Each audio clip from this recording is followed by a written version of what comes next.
আরে ভাই কে কোথায় আছে দাদুরা? তো আমার দাদুর এই বয়সে কোন শয়তান লারা দিছে দেখেন না, তো এই বয়সে জি মজায় দাদুর এই বয়সে তাহার দেখা নানির কাছে দাদুর কাছে। তরে কইছে তুই বেশি জানোস।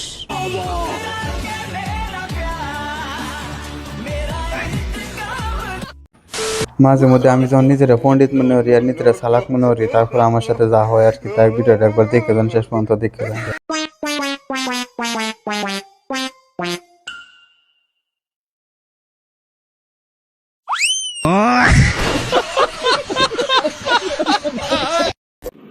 মিউজিক। আল্লাহর কসম আমি হুজুরকে বিয়ে করব। তোর কপালে জুতার বাড়ি হারামি। আর আমি যে হুজুরকে বিয়ে করব তাকে অবশ্যই 5 ওয়াক্ত নামাজ পড়তে হবে, রোজা রাখতে হবে, তাহাজ্জুদ পড়তে হবে, 30 পারার অবশ্যই হাফেজ হইতে হবে। মন ডাইলে তো একটা গালি দিতাম, তাও কামিয়ে দিতাম না, কমেন্ট বক্স খোলা আছে, আমার দিয়া যায় নিচে মতন গালি।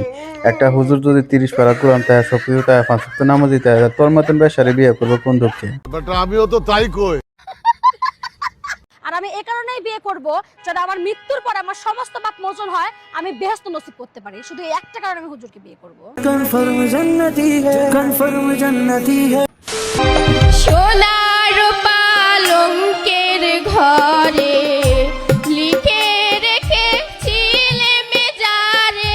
বাইরে একটা সত্য কথা কইতাম, হেরা গান শুনলে আমার নিজেরই শরম হরে, আর হেরা এই বেশ করে গলায় কে যে মান তারা গান কইতারে, আসলে এরা কি শরম হরে না? না মোরে সুখে থেকো ভালো থেকো। কি করে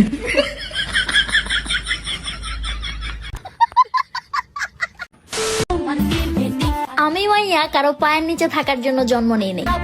জি বান্ধবী, আপনি কিন্তু একদম ঠিক কথাই কয়েছেন। আপনি কিন্তু নিচে থাকতেন খেলে কি, আপনি যে লেভেলের মানুষ, আপনার উপরে তাহাই ভালো, আর ছেলেরা উপরে পছন্দ করে, তবে এটা লিজেন্ডের জন্য।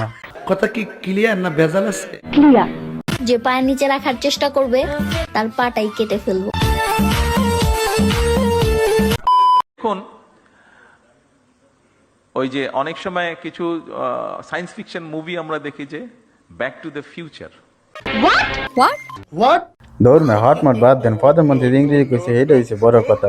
তবে ঘুরে যাও ভবিষ্যতে, এটা কেমন সম্ভব? ঘুরে যাও পিছনে, এটা ঠিক আছে, এটা মানাতো, এটা হইতো। আপনারা দেখলেই বোঝা যায় আপনি উচ্চ শিক্ষিত। Back to the sorry back to the মানে হ্যাঁ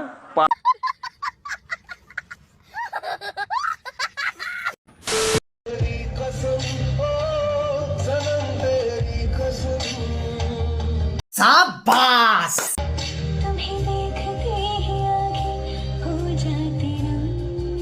আয় হ্যাঁ, শাহরুখ খানের কাজল হচ্ছে দেন নতুন জামাই বই কেমনে অভিনয়, আরে বাপরে অভিনয় তো সেই লেভেলে লাগতেছে, আপনারা একটু দেখে যান, শেষে মজা আছে।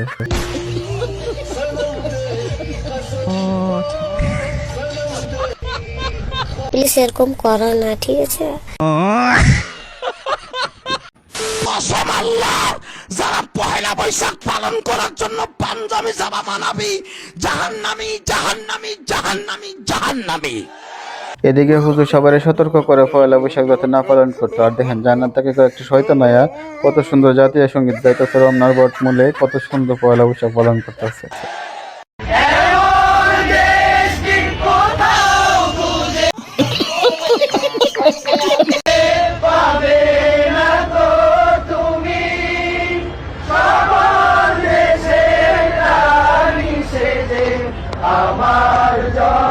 তোর কপালে জুতার বাড়ি হারামি।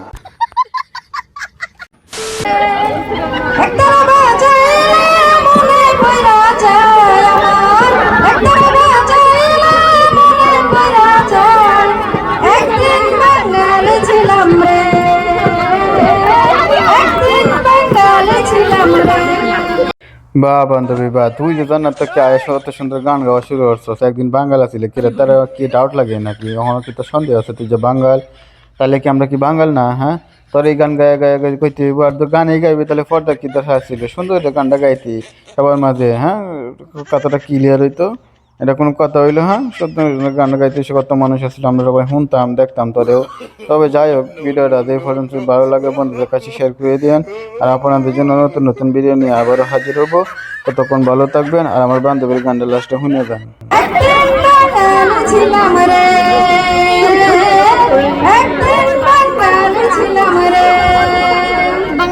সুখেরা